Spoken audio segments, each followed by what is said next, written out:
Now we're going to show you how to change the cutter. And always remember first to unplug your power supply and still wear a good quality pair of glasses.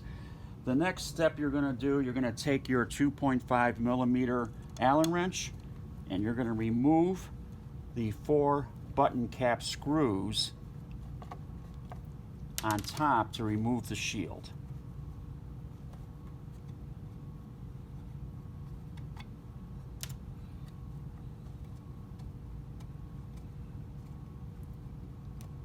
Three, 4.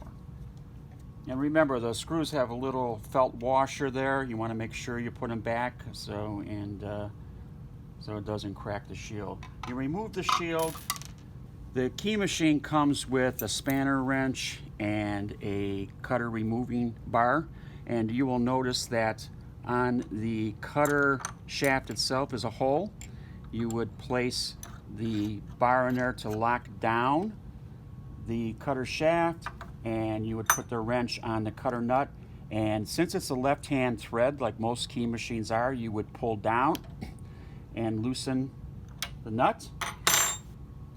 You would churn the nut, take it off, place it over here.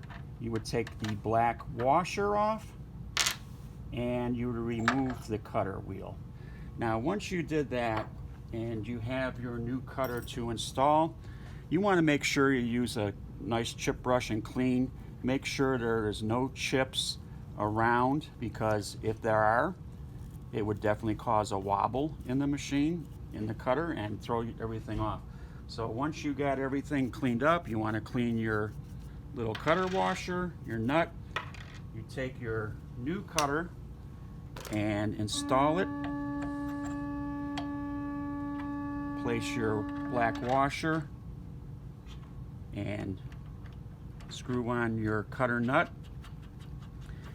And once you got that snugged up, you want to tighten it down and tighten it down securely. Take that out, take your bar out, replace your cutter shield, and remember, each of the button cap screws come with a little fiber washer or felt washer, which when you install these, you really don't want to tighten it down too tight, because you inevitably crack the shield itself, and it just needs to be snug in place. Those little washers keep it from loosening up. So you tighten it down, and then make sure they're all nice and snug.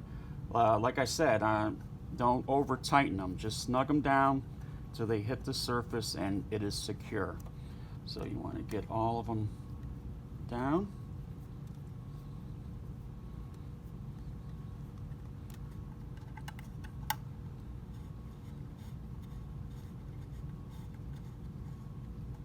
And tightened. After the cutter is replaced, you definitely want to check the calibration of the machine and make sure it is adjusted properly. Now we're going to show you how to change the deburring brush, and as always, reach back and pull out your power supply, and always wear a pair of goggles when you do any kind of work. The next step is to take a 2.5 millimeter Allen wrench and remove the screws that hold down the cover that holds the brush.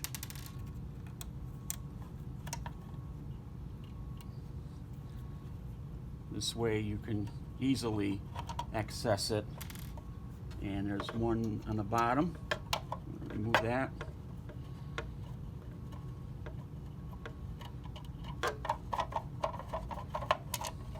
Take it off. As you can see the brush in plain view. You'll still take your same cutter removal bar. It's used in the same fashion to hold the shaft, and the hole is located right next to the cutter, and you hold it in a down position and you take a 4mm Allen wrench, and you take your brush off, and take the screw out. It has a nice thick washer. You want to save that washer. You take your old brush out, and then make sure, like always, that everything is clean. Now is a good opportunity to clean any debris or dust in here. Next, you take your new brush and place it on the spindle shaft. Take your button cap screw with the thick washer. Make sure that washer's on there, or she's just going to spin for you. That keeps it snug. Get it finger tight. Make sure your locking bar is next to the blade inside the hole of the shaft, and lock it down in the lock position. And then you just snug your brush on securely. And then take your cover, clean any kind of debris, key chips, dust. Place cover on. Reattach with the screws.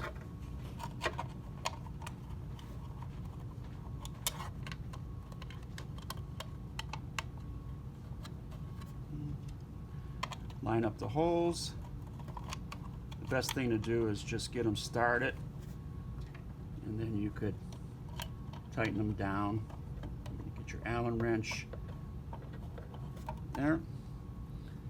Take your 2.5 Allen wrench, and again, when you're working with plastic or plastic covers or plastic shields, you want to make sure that you do not over tighten, because you would crack the plastic. So you basically want to tighten down the screw till you feel it hit the surface, and then just torque it down just a little bit to make it secure, but don't overdo it.